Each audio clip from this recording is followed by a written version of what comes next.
Mula nang malantad ang bakasyon ni Kim Chiu at Paolo Avellino sa Amanpulo, ay mas lalong tumindi ang delulo ng kanilang fans ngayon at mas naniniwala na talagang may relasyon na ang kanilang mga idolo.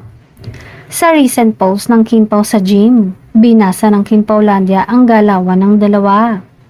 Una nang kinumpirma ang resibo ng pagiging magjowa na raw ni Kim at Paolo, ang paghawak ng aktor sa kanyang kapareha, maging kung paano nito tawagin at makipag-usap kay Kim.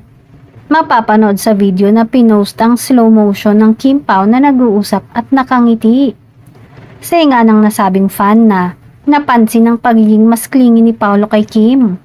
Iba na si Pao ngayon. Bukod dito, nabigyan din ng delulo ang pakingdat ni Paolo kay Kim nang magtama ang tingin ng dalawa sa isa't isa. Hinihintay na lang ng Kim Pao fans ang paggami ng dalawa sa kanilang relasyon. Pero kung gusto raw na maging private ang kanilang samahan, irerespeto ito ng mga fans.